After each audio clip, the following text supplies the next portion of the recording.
Hi students, आज हम start करते हैं इंट्रोडक्शन टू माइक्रो इकोनॉमिक्स। और माइक्रो इकोनॉमिक्स क्या होता है, मैक्रो इकोनॉमिक्स क्या होता है, ये हम थोड़ा सा लेट पढ़ेंगे। उससे पहले हम जो टॉपिक स्टार्ट करने वाले हैं, वन बाय वन हम टॉपिक्स को लेंगे। तो first topic is what is economy. ठीक है, ऑफ कोर्स आप 9th-10th में पढ़ चुके हैं इकोनॉमिक्स, तो आपको थोड़ा सा आइडिया ज़रूर होगा, बट एक बार फिर से रिपीट कर लेते हैं। इकोनॉमिक बच्चे एक ऐसा सिस्टम होता है, जैसे आप देखो कि जहाँ पे कुछ लोग कुछ क्या बहुत सारे लोग जैसे अलग अलग प्रोफेशन में अलग अलग तरह का काम चल रहा है इकोनॉमी के अंदर। कहीं पे लोग ऑफिस जा रहे हैं, कोई अपना पर्सनल काम कर रहा है, कोई हॉस्पिटल, स्कूल्स, कोई जॉब के लिए जा रहा है, अलग अलग एक्टिविटीज़ में, कहीं प्रोडक्शन चल रहा है। तो ये सब चीज़ें एक्टिविटीज़ एक इकोनॉमी के अंदर चल रही हैं। तो उसके अंदर बहुत सारे लोग जो काम कर रहे हैं और पैसा कमा रहे हैं, तो that is called economy, right? So it's a system which provide people the means to work, right, and earn a living. Clear? तो इसको इकोनॉमी बोला जाता है कि किस किस तरह की एक्टिविटीज़ में जो लोग लगे हुए हैं अपना पैसा कमाने के लिए, और रिसोर्सेज के साथ इकोनॉमी में प्रोडक्शन हो रहा है। और वो रिसोर्सेज क्या होते हैं, जैसे कि आप बोल सकते हैं कि जैसे एक लेबर हो गई, एक लैंड एक रिसोर्स है, कैपिटल रिसोर्स है, एंटरप्रेन्योरशिप एक रिसोर्स है। तो इन सब रिसोर्सेज की हेल्प से जो प्रोडक्शन इकोनॉमी के अंदर चलता रहता है, सब काम चल रहा है, तो ये सब चीज़ें क्या होती हैं, ये सब इकोनॉमी के सिस्टम के अंदर आती है। ठीक है, इसी के अंदर जो लोग अपनी ये सर्विसेज प्रोवाइड कर रहे हैं, रिसोर्सेज प्रोवाइड कर रहे हैं, तो they are getting something in return. ठीक है, तो जो रिटर्न में जो उन्हें मिल रहा है, तो वो उनकी लिविंग है, अर्न कर रहे हैं वो। तो ये एक इकोनॉमी में काम होना और उसके बदले में अर्निंग होना, दिस इज़ कॉल्ड इकोनॉमी। तो ये जो सिस्टम जो सारा है, this is called economy, right. Next term is आपकी इकोनॉमिक्स। इकोनॉमिक्स किसको बोलेंगे? It studies the way, economics studies the way society chooses to uses its limited resources to produce goods and services and distribute them among people. Basically बेटा, जो हमारी economy में जो resources हैं, resources क्या हैं, जिनकी मैंने आपसे अभी बात करी थी, like factor of productions, land, labour, capital, entrepreneurship, और भी आप रिसोर्सेज मान सकते हैं। तो ये रिसोर्सेज ऐसा नहीं कि बहुत भरपूर है, भर भर के हैं, जितना मन चाहे यूज़ कर लो, जितनी आपकी ज़रूरत है, नहीं, दे आर लिमिटेड। तो वो लिमिटेड हैं, और जो उन रिसोर्सेज से हम कैसे उनको यूज़ करें, ठीक है, उसको ही बोलते हैं इकोनॉमिक्स। तो it studies the way society chooses to use its limited resources. तो ये रिसोर्सेज जो लिमिटेड हैं, उनको कैसे यूज़ करना है, किस काम के लिए, to produce goods and services, ठीक है, and distribute them among people. Clear? और वो सारी चीज़ें कैसे आप यूज़ करोगे लिमिटेड रिसोर्सेज को, ये सब किसके अंदर आएगा, इकोनॉमिक्स के अंदर, जो आप ये पढ़ते हो सारी चीज़ों को। अब ये जो स्टडी है, ये इकोनॉमिक्स की जो स्टडी है, वो अगर एक इंडिविजुअल को भी आप स्टडी कर सकते हो, एक इंसान को, कि वो किस तरह बिहेव करता है। Basically it is about human behaviour. Economics ये भी देखता है कि ह्यूमन कैसे बिहेव करता है लिमिटेड रिसोर्सेज के साथ। तो वो जो लिमिटेड रिसोर्सेज हैं आपके, जो ह्यूमन, एक सिंगल पर्सन भी अगर आप स्टडी कर रहे हो, तो वो आ जाएगा आपका माइक्रो इकोनॉमिक्स के टर्म के अंदर। और अगर आप उसको as a society, as a whole पढ़ रहे हो कि लोग कैसे बिहेव कर रहे हैं, तो वो आ जाएगा आपका मैक्रो इकोनॉमिक्स के अंदर। आई होप आपको ये क्लियर हो गया। ओके, नेक्स्ट जो टर्म आपकी आती है, जो कॉन्सेप्ट है या टर्म है, दैट इज स्कैरसिटी। अब what is scarcity? Scarcity is human wants are more than available resources. ये बोलते हैं कि जब भी हमारी जो ज़रूरतें हैं वो ज़्यादा हैं, और जिस चीज़ से हमें सेटिस्फैक्शन मिलना है, जो हमें चाहिए, वो कम है, मतलब सप्लाई जो है किसी चीज़ की, that is less and demand is more. तो हमारे पास जब किसी चीज़ की कमी होती है, तो उसको बोला जाता है scarcity.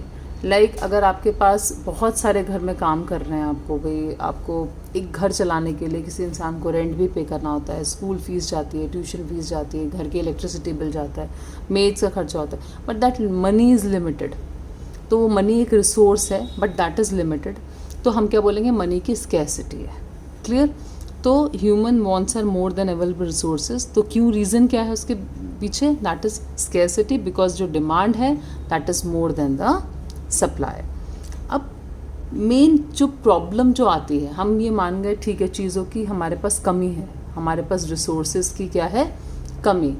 But the thing is कि चीज़ों की कमी तो है, तो इसको बोला जाएगा, लेकिन उसमें से हमें चूज़ करना कि जो चीज़ हमारे पास कम है, लाइक मनी हमारे पास कम है, उसको हम किस चीज़ में पहले यूज़ करें, फिर कौन सी चीज़ यूज़ करें। तो वो जो आपको चॉइस जो करनी है अपनी ऑप्शंस में से, जो आपने सोची हुई हैं कि मुझे मनी से पूरी करनी है चीज़ें, आपके पास 10 चीज़ें हैं, लेकिन आप 10 की 10 चीज़ें पूरी नहीं कर सकते अपनी पसंद, तो आपको कुछ चीज़ें चूज़ करनी पड़ेंगी और कुछ को छोड़ना पड़ेगा।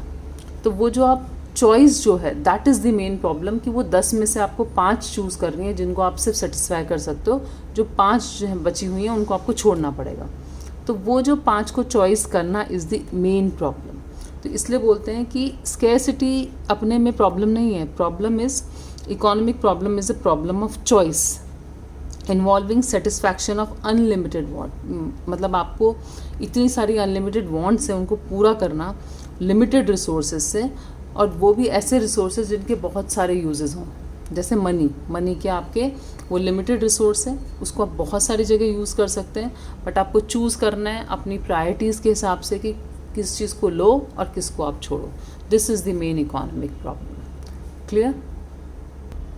तो फिर हम इसलिए क्या बोल सकते हैं कि इकोनॉमिक जो प्रॉब्लम है, हमारी इकोनॉमी के अंदर जो प्रॉब्लम है, उसके 3 रीजंस हैं। नंबर 1 कि रिसोर्सेज जो हैं हमारे पास, जैसे मैंने बताया लैंड, लेबर, कैपिटल एक्सेट्रा जो भी हैं, वो रिसोर्सेज आर स्केर्स, वो हमारे पास कम है रिसोर्सेज। ये पहली प्रॉब्लम है कि भाई हमारे पास रिसोर्सेज उतने नहीं हैं जितने हमें चाहिए और जिससे हमारी सारी प्रॉब्लम सॉल्व हो पाए। ठीक है। अब सेकेंड है अनलिमिटेड ह्यूमन वांट्स, और जो हमारी ज़रूरतें हैं, जो हमारी वांट्स हैं ह्यूमन की, वो हमारी अनलिमिटेड है। मतलब हमारी एक इच्छा आपकी ख़त्म होगी तो दूसरी आपकी पहले ही तैयार रहेगी। तो ऐसा नहीं है कि आपकी लिमिटेड वांट्स है 2-3 है और ये पूरी हो जाए तो आप ज़िंदगी भर कुछ चाहोगे, नहीं, ऐसा नहीं है। एक वांट पूरी हुई दूसरी चाहिए होगी, दूसरी पूरी हुई तीसरी चाहिए होगी, बट जो रिसोर्सेज हैं जिनसे आपको उन वांट्स को पूरा करना है वो लिमिटेड है, राइट। एंड ऑल्टरनेटिव यूजेस, जो रिसोर्स है आपका उसके यूजेस बहुत सारे हैं। Now that is up to you कि आप उसको किस काम में लेके आएँ। तो जैसे आपका एक पेट्रोल का एग्जाम्पल अगर हम ले लेते हैं, तो पेट्रोल एक लिमिटेड है आपके पास, और इससे पहले हमने मनी का भी लिया। तो पेट्रोल को आप मशीन्स में यूज़ कर सकते हो, जनरेटर्स में यूज़ करते हो, व्हीकल्स में यूज़ करते हो, बट आपको वो कहाँ पे यूज़ करना है that is your priority, because petrol is limited. ठीक है। तो अब आप अपने रिसोर्स को कहाँ यूज़ करोगे वो चूज़ करना इज़ दी प्रॉब्लम। तो basically reasons behind economic problems are resources are scarce, human wants are unlimited and alternative uses. तो ये हमारा रीजंस है। ठीक है। और नेक्स्ट एक कॉन्सेप्ट और पढ़ लेते हैं, लगे हाथ, that is positive economics and normative economics. Positive economics किसको बोला जाएगा और नॉर्मेटिव इकोनॉमिक्स किसको बोला जाएगा? पॉजिटिव इकोनॉमिक्स होता है बच्चे जब हम चीज़ें जैसी हैं उनको वैसा ही देखा जाए, कि अगर हम सोचें कि हमारी इकोनॉमी में जो जो प्रॉब्लम है वो एक्चुअली में कैसे हम उनको सॉल्व कर रहे हैं, कैसा कर रहे हैं। ठीक है। मतलब एक्चुअल कंडीशन क्या है कि कोई भी प्रॉब्लम है उसको आप कैसे सॉल्व कर रहे हो, दैट इज़ पॉजिटिव इकोनॉमिक्स। और अगर मैं नॉर्मेटिव इकोनॉमिक्स की बात करूँ तो मैं बोलूँगी व्हाट ऑट टू बी, मतलब होना क्या चाहिए, कि एक्चुअली में इकोनॉमिक प्रॉब्लम तो है बट इसे हमें कैसे सॉल्व करना चाहिए। शुड, यहाँ पे फोकस किस पे होता है? शुड पे, ना कि कैसा है एक्चुअली में, उसकी बात हम नहीं कर रहे हैं। अगर हम एक्चुअली में कैसा है उसकी बात करेंगे then that is positive economics, और कैसा होना चाहिए कोई चीज़ that is normative economics. Clear? तो हमने काफ़ी 5-6 पॉइंट्स जो थे, कॉन्सेप्ट्स जो थे आपके इकोनॉमिक्स स्टार्ट कर रहे हैं बिकॉज हम, तो ये कुछ चीज़ें हैं जो आपको पता होनी चाहिए आगे बढ़ने से पहले। होप आपको ये पसंद आई होगी video, and please like and share this video with your friends. Thank you.